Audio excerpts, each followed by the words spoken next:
नमस्कार, मी श्रद्धाच dream kitchen and व्लॉग्समध्ये आपले मनापासून स्वागत करते। कैरीच्या सीझनमध्ये आपण कैरीपासून वेगवेगळ्या पद्धतीचे लोणचे आणि चटण्या बनवतो। पण आज आपण चटणी किंवा लोणचं न बनवता कैरीपासून एक वेगळा पदार्थ बनवणार आहोत। तो म्हणजे कच्च्या कैरीची चटकदार कँडी, जी लहानांपासून मोठ्यांपर्यंत सगळेच खूप आवडीने खातील। चला तर मग रेसिपीला सुरुवात करूया। कैरीची कँडी बनवण्याकरता इथे मी अर्धा किलो कैऱ्या घेतल्यात। आपल्याला आंबट गोड कैरीची कँडी बनवायची आहे, म्हणून इथे मी जास्त आंबट असलेल्या कैऱ्या घेतल्यात। यांना स्वच्छ धुवून यांची देठं काढून यांना सोलून घ्यायचंय। इथे मी अशा प्रकारे दोन्ही कैऱ्या सोलून घेतल्यात। कैरी सोलून झाल्यानंतर यांना आपण कट करून घ्यायचंय। यांना आपण मिक्सर मधून वाटून घेणार आहोत, त्यामुळे याचे एकसारखे तुकडे नाही केले तरी चालतील।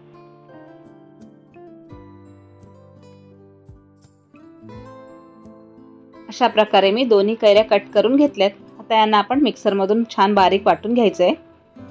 कैरी सोबतच यात मी एक छोटी वाटी फ्रेश पुदिना घेतलाय। आता मिक्सरच्या भांड्यात कैरीचे तुकडे आणि पुदिना घालून यांना अगदी बारीक वाटून घ्यायचंय। गरज वाटते तर तुम्ही यात थोडंसं पाणी घालून याला वाटून घेऊ शकता। इथे मी कैरी जास्त आहे म्हणून अर्धी अर्धी वाटून घेते।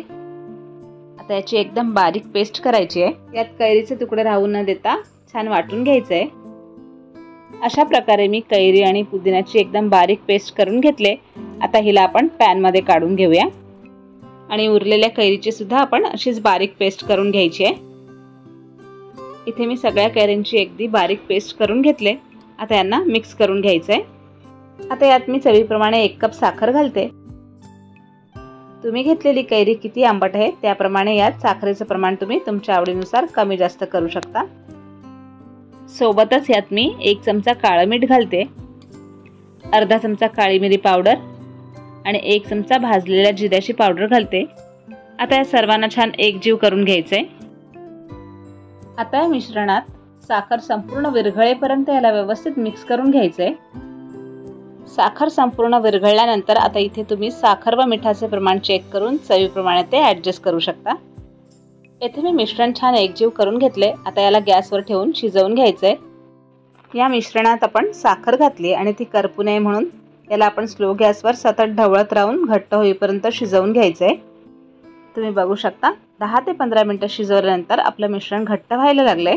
या मिश्रणाला आपण अजून थोडं घट्ट करून घेणार आहोत, कारण याची आपण कँडी बनवणार आहोत। या कँडीज 5-6 महिने टिकण्याकरता यातला पाण्याचा अंश निघून जाईपर्यंत आणि हे मिश्रण छान घट्ट होईपर्यंत याला शिजवून घ्यायचंय।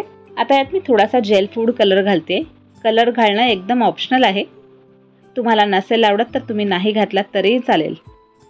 बाजारात मिळणाऱ्या कँडीसारखा रंग येण्याकरता आपण यात फूड कलर घातला आहे। तुम्ही बघू शकता किती सुंदर हिरवा रंग आला आहे ते। आपल्याला या मिश्रणाला अजून थोडं शिजवून घ्यायचंय। अजून 5 ते 7 मिनिटं शिजवल्यानंतर आपलं मिश्रण अजून घट्ट झालंय आणि ते पॅन सोडते, म्हणजे कँडी बनवण्याकरता आपलं मिश्रण छान तयार आहे। आता गॅस बंद करायचा। कँडी बनवण्याकरता इथे मी एक ट्रे घेतलाय, तुम्ही ताट सुद्धा घेऊ शकता। याला आतून मी तेल लावून घेतले। आता हे मिश्रण या ट्रेमध्ये घालून याला एकसारखं पसरवून घ्यायचंय। तुम्हाला कँडी किती जाड किंवा पातळ हवी आहे त्यानुसार हे मिश्रण पसरवायचंय। अशा प्रकारे मी या ट्रेमध्ये सर्व मिश्रण व्यवस्थित पसरवून घेतले। आता इथे मी वाटीच्या साहाय्याने याला वरून स्मूथ करून घेते। इथे मी ट्रेमध्ये मिश्रण व्यवस्थित पसरवून घेतले। आता याला पूर्णपणे थंड करून घ्यायचंय। आपल्या कँडीच्या मिश्रणाला मी व्यवस्थित थंड करून घेतले। तुम्ही बघू शकता आपलं कँडीचं मिश्रण व्यवस्थित सेट झालंय। तर आता आपण याला डिमोल्ड करून घेऊया। तुम्ही बघू शकता अगदी सहज आपलं मिश्रण ट्रेमधून बाहेर आले। आता याला तुम्ही तुमच्या आवडीच्या आकारात कट करू शकता। इथे मी मीडियम साईजच्या चौकोनी तुकड्यात यांना कट करून घेतले। तुम्ही तुमच्या आवडीप्रमाणे याचे लहान मोठे तुकडे करू शकता। आपली पोटाला थंडावा देणारी कैरीची चटकदार कँडी तयार आहे। याला तुम्ही चॉकलेट म्हणून खाऊ शकता किंवा मुखवास म्हणून सुद्धा खाऊ शकता। या कँडीजना तुम्ही असंच सुद्धा खाऊ शकता किंवा यावर थोडीशी पिठी साखर घालून या कँडीजला यात कोट करून घ्यायचं। सगळ्या कँडीज मी बाउलमध्ये काढून घेतल्यात। आता यावर मी थोडीशी पिठी साखर घालून याला टॉस करून घेते। शुगर कोटिंगमुळे आपल्या कँडीज अजून छान दिसतात। आपल्या शुगर कोटेड कँडीज सुद्धा तयार आहेत। या कच्च्या कैरीच्या चटकदार कँडीजना एका एअरटाईट डब्यात भरून अनेक दिवस यांना एन्जॉय करू शकता। मग तुम्हीसुद्धा या पद्धतीने कच्च्या कैरीच्या कँडीज जरूर बनवा आणि या उन्हाळ्यात त्यांचा आनंद घ्या. आणि तुम्हाला आपली आजची रेसिपी कशी वाटली हे मला कमेंट करून नक्की कळवा. आणि तुम्हाला जर आपली आजची रेसिपी आवडली असेल तर प्लीज आपल्या चॅनलला लाईक, शेअर आणि सबस्क्राईब करायला विसरू नका. अशाच छानशा रेसिपीसोबत पुन्हा लवकरच भेटू. तोपर्यंत मस्त खा, स्वस्त राहा. संपूर्ण व्हिडिओ बघितल्याबद्दल आपले मनापासून धन्यवाद.